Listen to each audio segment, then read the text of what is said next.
രോഗികൾ വന്ന് ചോദിക്കും, ഡോക്ടറെ മരുന്ന് കഴിക്കാൻ മറന്നുപോയി. ഏറ്റവും കോമൺ ആയിട്ട് വരുന്നത് മെത്തോട്രെക്സേറ്റിൻ്റെ ആണ്. ഈ സാധാരണയായിട്ട് ഈ ചോദ്യം ആഴ്ചയിലൊരിക്കൽ കഴിക്കുന്ന മെത്തോട്രെക്സേറ്റിൻ്റെ കാര്യത്തിലാണ് ഈ ഏറ്റവും കൂടുതൽ പ്രശ്നം വരുന്നത്. ശനിയാഴ്ച ദിവസം കഴിക്കുകയാണെന്ന് നമ്മൾ സാധാരണ പറയുന്നത്. അപ്പോൾ ശനിയാഴ്ച കഴിക്കാനായിട്ട് മറന്നുപോയി. അപ്പോൾ ഞാനിപ്പോൾ എന്താ ചെയ്യുക? അപ്പം അതിന് രണ്ട് തരത്തിലുള്ള അപ്രോച്ചാണ് നമുക്ക് ചെയ്യാവുന്നത്. ശനിയാഴ്ച ഗുളിക ഒരു നേരം 2 നേരമായിട്ട് പലപ്പോഴും കഴിക്കും. രാവിലെയും വൈകിട്ട് വായിച്ചാലും കഴിക്കും. ചിലർക്ക് ഒരു നേരം, ചെറിയ ഡോസൊക്കെ ആണെങ്കിൽ ഒരു നേരമായിരിക്കും. അതെങ്ങനെ തീരുമാനിക്കുന്നത്? 15 മില്ലിഗ്രാമിന് മുകളിലാണെങ്കിൽ പലപ്പോഴും സ്പ്ലിറ്റ് ചെയ്ത് രാവിലെയും വൈകിട്ടും കൊടുക്കും. അതായത് 20 മില്ലിഗ്രാം രാവിലെ 10 വൈകിട്ട് 10 ആയിട്ടായിരിക്കും കൊടുക്കുന്നത്. ഇപ്പോൾ 10 മില്ലിഗ്രാം കഴിക്കുന്നതാണ് ഒരു ഡോസായിട്ട് കഴിച്ചാൽ മതി. അത് എന്തിനാണ് അങ്ങനെ ചെയ്യുന്നതെന്ന് വെച്ചാൽ അബ്സോർപ്ഷൻ ബെറ്റർ ആകാൻ വേണ്ടിയിട്ടാണ്. 2 നേരമായിട്ട് കഴിക്കുമ്പോൾ കുറച്ചുകൂടി ബെറ്റർ ആയിട്ട് അബ്സോർബ് ചെയ്യും, എസ്പെഷ്യലി ഹയർ ഡോസിൽ. ഞാൻ രാവിലത്തെ ഡോസ് കഴിച്ചില്ല, ഞാൻ എന്താ ചെയ്യുക? അപ്പോൾ നമ്മൾ സാധാരണ പറയുന്നത് വൈകിട്ടത്തെ ഡോസ് കഴിക്കുക, അടുത്ത ഡോസ് ഞായറാഴ്ച രാവിലെ കഴിക്കുക, മാക്സിമം അത് തിങ്കളാഴ്ച വരെ കഴിക്കാം. അത് കഴിഞ്ഞ് നമ്മളത് കഴിച്ചില്ലെങ്കിൽ ആ ആഴ്ചത്തെ ഡോസ് സ്കിപ്പ് ചെയ്തതായിട്ട് കണക്ക് കൂട്ടുന്നതായിരിക്കും ഏറ്റവും നല്ലത്.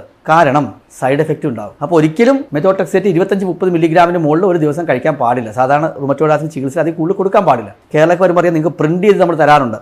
ആ ബോക്സിൽ ശനിയാഴ്ച മാത്രം എന്ന് പറഞ്ഞിട്ട്, വൺസ് എ വീക്ക്, ആഴ്ചയിൽ 1 ശനിയാഴ്ച എന്ന് പറഞ്ഞ് പ്രിന്റ് ചെയ്ത്, അത് പ്രിന്റഡ് ആണ് ബോൾഡായിട്ട്. പക്ഷേ പലപ്പോഴും പുറത്തുനിന്ന് നമ്മൾ റെഗുലർ ഫോളോ അപ്പിന് പുറത്തുനിന്ന് മേടിച്ച് കഴിക്കുമ്പോൾ ഭയങ്കരമായ പ്രശ്നം ഉണ്ടാകും. എന്തുണ്ടാകും? എല്ലാ ദിവസവും എടുത്ത് മെത്തോട്രെക്സേറ്റ് കഴിക്കും, അല്ലെങ്കിൽ ഡബിൾ ഡോസിൽ കഴിക്കും, ട്രിപ്പിൾ ഡോസിൽ കഴിക്കും. അങ്ങനെ കഴിക്കുമ്പോൾ ഉണ്ടാകുന്ന ഏറ്റവും വലിയ പ്രശ്നമെന്ന് പറയുന്നത് കൗണ്ട് കുറയുന്നു, അല്ലെങ്കിൽ ഭയങ്കര SGPT കൂടുന്നു, വായ മൊത്തം പൊട്ടും, അങ്ങനെ പല പ്രശ്നങ്ങളും ഉണ്ടാകും. പിന്നെ ഒരു കാര്യം നിങ്ങൾ മനസ്സിലാക്കേണ്ട, ഒരു ഡോസ് സ്കിപ്പായെന്ന് വെച്ചിട്ട് പലപ്പോഴും മെത്തോട്രെക്സേറ്റോ HCQ സൾഫാസലസിനോ ഒക്കെ ഒരു ഡോസ് മിസ്സായി കഴിഞ്ഞാൽ നിങ്ങൾക്ക് വലിയൊരു പ്രശ്നം ഉണ്ടാകില്ല. ഇതിൻ്റെയൊക്കെ എഫക്റ്റ് വരുന്നതും എഫക്റ്റ് പോകുന്നതും ശരീരത്തിൽ കുറച്ച് ദിവസം കഴിഞ്ഞിട്ടാണ്.